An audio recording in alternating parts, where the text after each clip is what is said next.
ಸುರೇಶ್ ಅವರೇ, ನನ್ನ ಧ್ವನಿ ನಿಮ್ಗೆ ಕೇಳಿಸ್ತಾ ಇದ್ರೆ, ಈ ಸಾಮಾಜಿಕ ಜಾಲತಾಣದಲ್ಲಿ ವಿಡಂಬನಾತ್ಮಕವಾಗಿ ಒಂದು ರಾಜಕೀಯ ಚಳುವಳಿ, ದಂಗೆ, ಏನ್ ಬೇಕಾದ್ರೂ ಕರಿಬಹುದು ನಾವ್ ಅದನ್ನ, ಆರಂಭ ಆಗಿದೆ. ಕಾಕ್ರೋಚ್ ಜನತಾ ಪಾರ್ಟಿ, ಇದ್ರ ಬಗ್ಗೆ ತಮ್ಮ ಪಾಯಿಂಟ್ ಆಫ್ ವ್ಯೂ ಏನು? ಮತ್ತು ಇದು ಈಗ ಹೊರ ಹಾಕ್ತಿರುವ ಆಕ್ರೋಶದ ರೂಪ, ಅದರ ಪ್ರಣಾಳಿಕೆಯ ಅಂಶಗಳು, ಮತ್ತು ಅದು ಪ್ರತಿನಿಧಿಸ್ತಿರುವ ವರ್ಗ, ಇದೆಲ್ಲದರ ಬಗ್ಗೆ ತಾವೇನ್ ಅಭಿಪ್ರಾಯ ವ್ಯಕ್ತಪಡಿಸಬಹುದು? ಈಗಾಗಲೇ ತುಂಬಾ ಅಭಿಪ್ರಾಯಗಳು ಬಂದಿದ್ದಾವೆ. ಬಹಳ ಮುಖ್ಯವಾದ ಕೆಲವು ಅಂಶಗಳನ್ನ ಎಲ್ಲರೂ ಗ್ರಹಿಸಿದ್ದಾರೆ. ಆದ್ರೆ ಅದು ತೀರಾ ಒಂದು ಏನ ನಮ್ಮಲ್ಲಿ ಉಬ್ರಮೆ ಅಂತ ಒಂದು ಪದ ಬಳಸ್ತೀವಿ. ಏನಂದ್ರೆ ದಡ ದಡ ದಡ ಅಂತ ಯಾವ್ದೋ ಪಟಾಕಿ ಸದ್ದು ಕೇಳಿದ ತಕ್ಷಣ ಅಲ್ಲೇನೋ ಆಗ್ತಿದೆ ಅಂತ. ನಮ್ಮ ಕಣ್ಣಿಗೆ ಅದು ಪೂರ್ಣವಾಗಿ ಬಿದ್ದಿರಲ್ಲ. ನಾವು ಸ್ಕೂಲಲ್ಲಿ ಇದ್ದಾಗ ದಡ ದಡ ದಡ ಓಡೋಗ್ತಿದ್ವಿ. So something has happened. It was waiting to happen. ಯಾವುದು ಅಂದ್ರೆ ಈ ಸರ್ಕಾರದ ಜನವಿರೋಧಿ ಇದೇನಿದೆ ಅದನ್ನು ಎಷ್ಟು ನುಣ್ಣಗೆ ಮಾಡ್ಕೊಂಡ್ ಬರ್ತಿದ್ವು ಅಂದ್ರೆ, ಯಾರೇ ಅಸಮಾಧಾನವನ್ನ ಅಥವಾ ಆಕ್ಷೇಪವನ್ನ ಹೇಳಿದ್ರೆ ಅದನ್ನು ಸಂಪೂರ್ಣವಾಗಿ ವರ್ಷ ಹಾಕುವಂತ ಒಂದು ದೊಡ್ಡ ರಥಮುಸಲ ಯಂತ್ರ ಬಿಜೆಪಿಯಲ್ಲಿತ್ತು. ಮೂಲತಃ ಅದು ಸೋಷಿಯಲ್ ಮೀಡಿಯಾ, IT ಸೆಲ್ಲಿನ ಮೂಲಕ ಯಾರು ಏನ್ ಮಾತಾಡಿದ್ರು ಕೂಡ ಒಂದು ಅದನ್ನ ಡಿಸ್ಕೌಂಟ್ ಮಾಡೋದು, ನೀವು ಹೇಳಿದಂಗೆ ಪಾಕಿಸ್ತಾನ ಅಂತ ಅನ್ನೋದು, ಈ ತರದ ಒಂದು ವಿಶಿಷ್ಟವಾದ ಅಸ್ತ್ರದ ಮೂಲಕ ಅದು ಅದನ್ನ ವರ್ಷ ಆಗ್ತಾ ಇತ್ತು. ಈ ಬಾರಿ ಮೊನ್ನೆ ಮುಖ್ಯ ನ್ಯಾಯಾಧೀಶರು ಆಡಿದ ಮಾತು, that is one of the most insensitive remarks. ಯಾಕೆಂದ್ರೆ ಈ ದೇಶದ ನಿರುದ್ಯೋಗಿ ಯುವಕರ ಹತಾಶೆ ಆಗಲಿ, ಅವರ ಲಾಸ್ ಆಫ್ ಹೋಪ್, ಆಶೋತ್ತರಗಳು ಹೆಂಗೆ ಕಮರಿ ಹೋಗ್ತಿದ್ದಾವೆ ಅನ್ನೋ ಯಾವ ಕಲ್ಪನೆ ಇಲ್ಲದ ಒಬ್ಬ ಮನುಷ್ಯ ಮಾತಾಡದ ರೀತಿ ಇತ್ತು. ಬಟ್ ಅದ್ರ ಬ್ಯಾಕ್ ಗ್ರೌಂಡ್ ಅಲ್ಲಿ ಇನ್ನೂ ಒಂದು ಅಂಶವನ್ನ ನೋಡ್ಬೇಕು. ಅವರು ಬಾಯಿ ಬಿಟ್ಟು ಕಾಕ್ರೋಚಸ್ ಅಂತ ಹೇಳಿದ್ರು. ಆದ್ರೆ ಈ ಮೋದಿ ಸರ್ಕಾರ ಅವರನ್ನ ಎಲ್ಲ ಯುವಕರನ್ನು ಜಿರಳೆಗಳನ್ನಾಗಿ ಮಾಡಿದೆ. 2 ಕೋಟಿ ಉದ್ಯೋಗ ಕೊಡ್ತೇನೆ ಅಂತ ಹೇಳಿದ್ದೆ ತಾನು ಹೇಳೇ ಇಲ್ಲ ಅನ್ನೋ ತರ ನಟಿಸ್ಕೊಂಡು ಚಾಕ್ಲೇಟ್ ಹಚ್ಕೊಂಡು ಓಡಾಡ್ತಿದ್ದಾರೆ. ತಾನು ಕೊಟ್ಟಂತ ಯಾವ ಭರವಸೆಯೂ ತಾನು ಹೇಳೇ ಇಲ್ಲ ಅನ್ನೋ ತರ ನಟನೆ ಮಾಡ್ಕೊಂಡು ಪ್ರತಿ ಸತ್ಯನೂ ಚೇಂಜಿಂಗ್ ದಿ ಗೋಲ್ ಪೋಸ್ಟ್ ಅಂತಿದೆ. ತಾನು ಹೇಳಿದ ಮಾತನ್ನು ಯಾರೋ ನೆನಪಿಸ್ದಂಗೆ ಒಂದು ವ್ಯವಸ್ಥೆ ಮಾಡ್ಕೊಂಡು ಮುಂದಕ್ಕೆ ಹೋಗ್ತಾ ಇರೋದು. ಇದು 2 ಕೋಟಿ ಉದ್ಯೋಗ, ಸ್ಕಿಲ್ ಇಂಡಿಯಾ, ಈಗ ಇತ್ತೀಚೆಗೆ ಗ್ರಾಮೀಣ ಜೀವನೋಪಾಯದ ಲಖಪತಿ ದೀದಿ, ದೇಶದಲ್ಲಿ 3 ಕೋಟಿ ಮಹಿಳೆಯರನ್ನ 1 ಲಕ್ಷ ಆದಾಯ ಬರುವಂತದ್ದು ಮಾಡ್ತಾ ಇದ್ದೀವಿ. ಅಂದ್ರೆ ಪ್ರತಿ ವರ್ಷವೂ ಒಂದು ಹೊಸ ಸುಳ್ಳುಗಳನ್ನು ಸೃಷ್ಟಿಸಿ ಆಶೋತ್ತರಗಳನ್ನ ಮತ್ತೆ ಚಿಗುರುವಂಗ ಮಾಡ್ತಾ ಮುಂದಕ್ಕೆ ಹೋಗ್ತಾರೆ. ಅವ್ರ ಸ್ಥಿತಿಗತಿ ಏನಾಯ್ತು ಅಂದ್ರೆ ಅವರೆಲ್ಲರನ್ನ ಜಿರಳೆಗಳನ್ನ ಮಾಡಿ ಮುಂದಕ್ಕೆ ಹೋಗ್ತಾ ಇರೋದು. ಸೊ ಇವರು ಹೇಳಿದ ಮಾತು ಮೋದಿ ಸರ್ಕಾರ ರೂಪಾಂತರಗೊಳಿಸಿದಂತ ಜಿರಳೆಗಳ ಕುರಿತಾಗಿ ಇದು ಒಂದು ಭಾಗ. ಆಮೇಲೆ ಅದನ್ನು ಜನ್ಜಿಯ ಒಂದು ಅಭಿವ್ಯಕ್ತಿ ಅಂತ ಬಹಳ ಜನ ಹೇಳ್ತಿದ್ದಾರೆ. ಜನ್ಜಿ ಜೊತೆಗೆ ಇನ್ನೊಂದು ಸಣ್ಣದನ್ನ ಕನೆಕ್ಟ್ ಮಾಡಿದ್ದಾರೆ, ನೀವು ಉದ್ಯೋಗ ಇಲ್ಲದ ಯುವಕರು, ಯುವಜನರು ಅಂತ. ನನಗೆ ಅದನ್ನು ಕಟ್ಟಿದ ಅಷ್ಟೋ ಮಂದಿಯು ಕೆಲಸ ಇಲ್ದೇವರು ಅಂತ ಅನ್ಸಿಲ್ಲ. ಅವರೆಲ್ಲರೂ ಕೂಡ ಆರಾಮ ಕುರ್ಚಿಯಲ್ಲಿ ಕೂತು ಈಗಲೂ ಕೂಡ ಅಷ್ಟಿಷ್ಟು ಸರ್ಕಾರದ ವಿರುದ್ಧ ತಮ್ಮ ಆಕ್ಷೇಪವನ್ನು ಹೇಳ್ತಾ ಇದ್ರು. ಆದ್ರೆ ಹೇಳುವ ಮಾಧ್ಯಮ, ಹೇಳುವ ಮೆಥಡ್ ಇದೆಯಲ್ಲ, ಮೋಡ್ ಅಂತ ಕರಿತೀವಿ. ನೀವು ಗಂಭೀರವಾಗಿ ಸರ್ಕಾರವನ್ನು ಟೀಕಿಸಿದಾಗ ದೇರ್ ಆರ್ ನೋ ಟೇಕರ್ಸ್. ಬಹಳ ಪ್ರತ್ಯಕ್ಷವಾಗಿ ಗಂಭೀರವಾದ ಒಂದು ವಿಚಾರದ ಬಗ್ಗೆ ಹೇಳಿದ್ರೆ ಇಲ್ಲ, ಫೇಸ್ಬುಕ್ ಅಲ್ಲಾಗ್ಲಿ ಇದಾಗಿರೋ ಪ್ರತಿಕ್ರಿಯೆಗಳು ಏನು ಬೆರಳೆಣಿಕೆ. ಅದೇ ಒಂದು ಫ್ಯಾಷನ್ ಶೋದೋ ಇನ್ಯಾವುದೋ ಮಾಡಿದಾಗ ಹೆಚ್ಚು ಗಮನ ಸೆಳೆಯುತ್ತೆ. ಆದ್ರೆ ಈ ಹಿಂದೆ ಚರಿತ್ರೆಯಲ್ಲೂ ಕೂಡ ಬ್ರೆಕ್ಟ್ ಅದನ್ನು ಹೇಳಿದ್ದ, ಒಂದು ನಿಷ್ಕರುಣಿಯಾದಂತ ನಿರಂಕುಶ ಪ್ರಭುತ್ವ ಹೆದರೋದು ಗೇಲಿಗೆ. ಗೇಲಿ ಮಾಡಿದಾಗ ಸರ್ಕಾರಕ್ಕೆ ಏನ್ ಮಾಡ್ಬೇಕು ಅಂತ ಗೊತ್ತಾಗಲ್ಲ. ಅದು ನೇರವಾದ್ದಲ್ಲ, ವ್ಯಂಗ್ಯದಲ್ಲಿ ಇದರಲ್ಲಿ ಹೇಳಿದ್ದು, ಚಾಪ್ಲಿನ್ ಮಾಡಿದ್ದು ಅದನ್ನೇ. ಸೊ ನಮ್ಮಲ್ಲಿ ಎಲ್ಲೆಲ್ಲ ವ್ಯಂಗ್ಯದಲ್ಲಿ, ಗೇಲಿಯಲ್ಲಿ, ಹಾಸ್ಯದ ಮೂಲಕ ನೀವು ಚುಚ್ತೀರೋ ಸಿಡಿಮಿಡಿಗೊಳ್ತಾರೆ ಹೊರತು they don't know how to handle it. ಅದನ್ನ ಹ್ಯಾಂಡಲ್ ಮಾಡಬಹುದು ಹೆಂಗೆ ಅಂತ ಗೊತ್ತಾಗಲ್ಲ.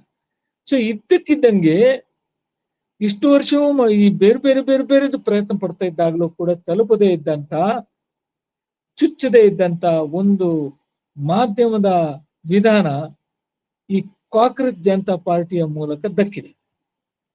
So it's hitting the right points, hitting the bull's eye ಅಂತ ಇಂಗ್ಲಿಷ್ ಅಲ್ಲಿ ಏನಿದೆ, ಬಹಳ ಕರೆಕ್ಟ್ ಆಗಿ ಚುಚ್ಚುತ್ತಾ ಇದೆ. ಮತ್ತು ಅದು ಚುಚ್ಚಿ ಅದು ಯಶಸ್ವಿ ಆಗ್ತಿದ್ದಾಗ ಸ್ನೋಬಾಲಿಂಗ್ ಇಫೆಕ್ಟ್ ಅಂತ ಅದು ದೊಡ್ಡದಾಗ್ತಾ ಇದೆ.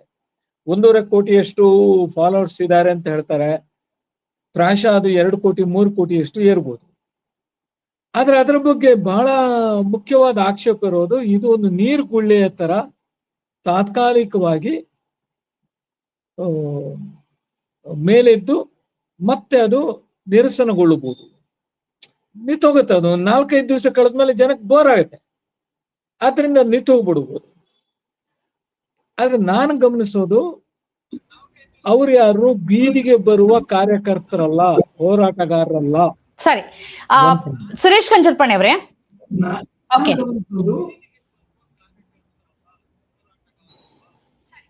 ಹೇಳಿ. ಓಕೆ, ಈಗ ಪ್ರಶ್ನೆ ಇರೋದೇನು ಅಂತಂದ್ರೆ, ನೀವ್ ಹೇಳೋದು ನಿಜ.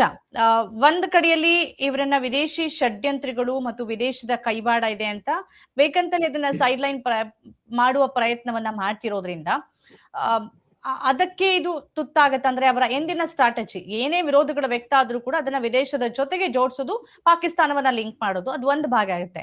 ಇನ್ನೊಂದು ಒಂದು ವಿಶ್ಲೇಷಣೆ ನಡೀತಿರೋದೇನು ಅಂತಂದ್ರೆ, 2014-11 ನಂತರ ನಡೀತಲ್ಲ ಭ್ರಷ್ಟಾಚಾರ ವಿರೋಧಿ ಆಂದೋಲನ, ಅದರ ಹಿಂದೆ ಕಾಣದ ಕೈಗಳು ಹೇಗೆ ಕೆಲಸ ಮಾಡಿ ಒಂದು ಸರ್ಕಾರವನ್ನ ಉರುಳಿಸೋದಕ್ಕೆ ಸಂಘಟಿತ ಪ್ರಯತ್ನ ಆಯ್ತು. ಆ ಪ್ರಯತ್ನದ ಆರಂಭ ಇದು, ಮತ್ತು ಇದರ ಹಿಂದೆ ಎಗೇನ್ ಅರವಿಂದ್ ಕೇಜ್ರಿವಾಲ್ ಇದ್ದಾರೆ ಅನ್ನೋ ಚರ್ಚೆಗಳಿದೆ. ಈ ಬಗ್ಗೆ ಏನಾದ್ರೂ ತಮ್ಮ ಅಭಿಪ್ರಾಯಗಳು, ಪಾಯಿಂಟ್ ಆಫ್ ವ್ಯೂ ಹಂಚ್ಕೊಳ್ಬಹುದಾ? ಇಲ್ಲ, ಅದೆಲ್ಲ ಬಹಳ ಮೈನರ್ ಇಶ್ಯೂಸ್.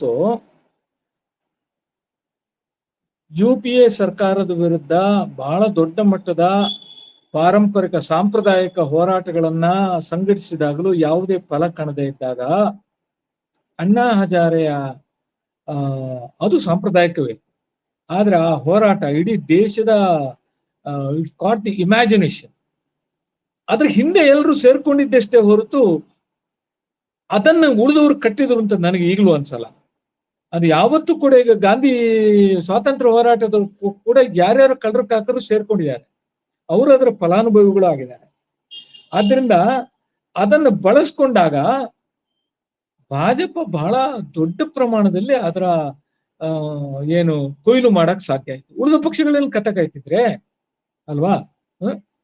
ಸೊ ಈ ಪ್ರಶ್ನೆ ಬಂದಾಗ ಅದರ ಭಾವನಾತ್ಮಕವಾಗಿ ಅದು ಕೆರಳಿಸಿದಂತ ಅಂಶಗಳನ್ನ ಅತ್ಯಂತ ಚೆನ್ನಾಗಿ ಕೊಯ್ಲು ಮಾಡಿದ್ದು, ಬಳಸ್ಕೊಂಡ ಪಕ್ಷ ಭಾಜಪ. ಅದು ಪೊಲಿಟಿಕಲ್ ಜೀನಿಯಸ್, ನಾನು ಅದನ್ನು ತಪ್ಪು ಅಂತ ಹೇಳಕ್ ಹೋಗಲ್ಲ. ಉಳಿದ ಪಕ್ಷಗಳಿಗೆ ಆ ತರದ ಒಂದು ಪ್ರತಿಭೆನೂ ಇರ್ಲಿಲ್ಲ, ಕಾಮನ್ ಸೆನ್ಸು ಇರ್ಲಿಲ್ಲ. How to use this peculiar outburst of people ಅಂತ ಜನಗಳು ಬಹಳ ದೊಡ್ಡ ಪ್ರಮಾಣದಲ್ಲಿ ಪ್ರತಿಭಟಿಸಿದಾಗ ಅದನ್ನ ಚಾನಲೈಸ್ ಮಾಡೋದ ಹೆಂಗೆ ಅನ್ನೋ ಒಂದು ತಂತ್ರಗಾರಿಕೆಯಲ್ಲಿ ಭಾಜಪ ಗೆಲ್ತು, RSS ಇತ್ತು ದೊಡ್ಡ ಪ್ರಮಾಣದಲ್ಲಿ. ಅದಾಗಿ ಬಂದ ಮೋದಿ ಅದನ್ನ ಎಷ್ಟು ಪರ್ಫೆಕ್ಟ್ ಮಾಡಿದ್ದಾರೆ ಅಂದ್ರೆ ಈಗ ಇವತ್ತಿನವರೆಗೂ ನಡ್ಕೊಂಡ್ ಬರ್ತಾ ಇದೆ.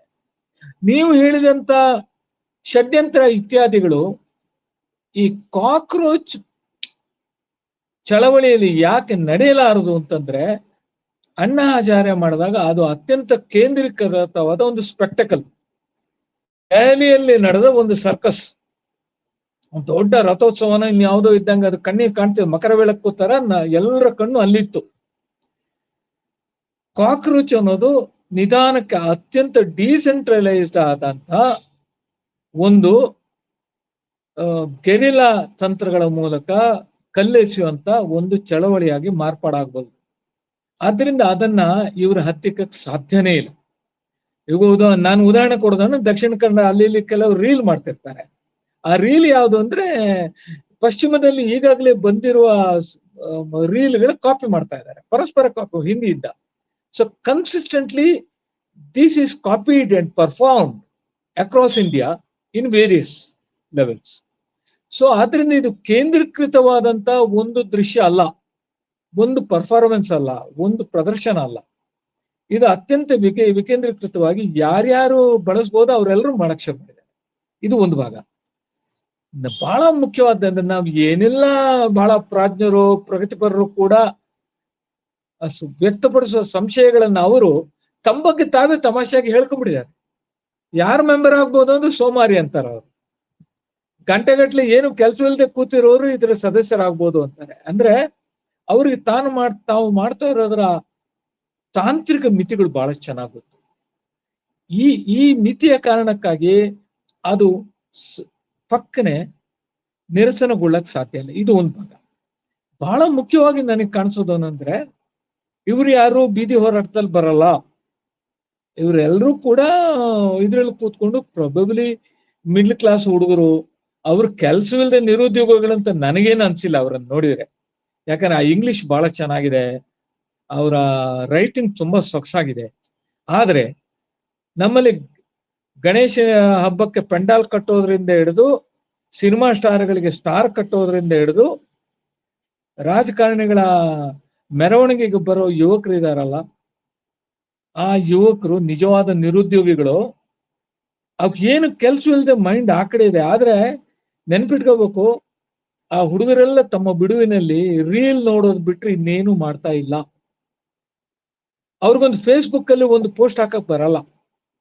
So they are basically passive receivers.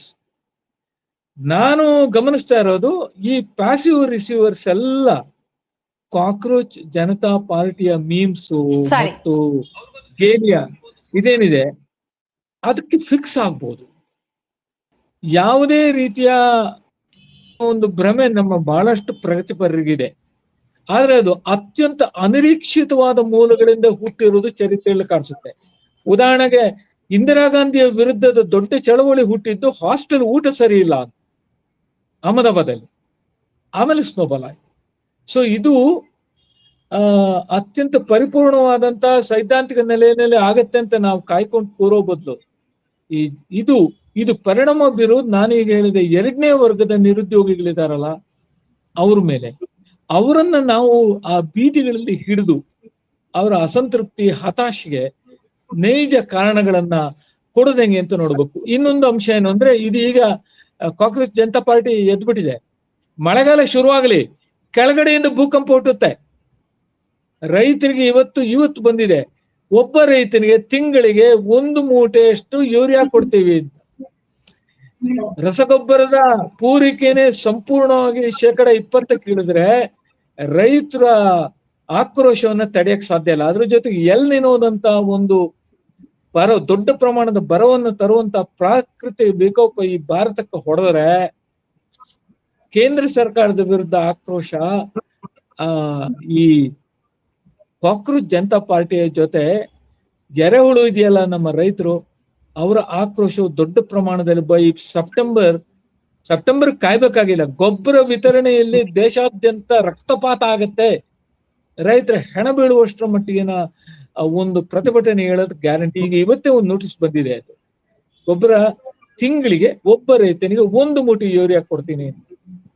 ಇದು ರೈತರನ್ನು ಎಷ್ಟರ ಮಟ್ಟಿಗೆ ಹತಾಶರನ್ನಾಗಿಸ್ಬೋದು ಅಥವಾ ರೊಚ್ಚಿಗೆಬ್ಬಿಸ್ಬೋದು ಅನ್ನೋದು ನಿಮ್ಮ ಊಹೆಗೆ ಬಿಟ್ಟಿದ್ದು. ನಮಸ್ಕಾರ. ಓಕೆ, ಧನ್ಯವಾದಗಳು ಸುರೇಶ್ ಕಂಜರ್ಪಣಿ ಅವರೇ, ಇಷ್ಟೊತ್ತು ತಮ್ಮ ಪಾಯಿಂಟ್ ಆಫ್ ವ್ಯೂನ ನಮ್ಮ ಜೊತೆಗೆ ಹಂಚಿಕೊಂಡಿದ್ದಕ್ಕೆ.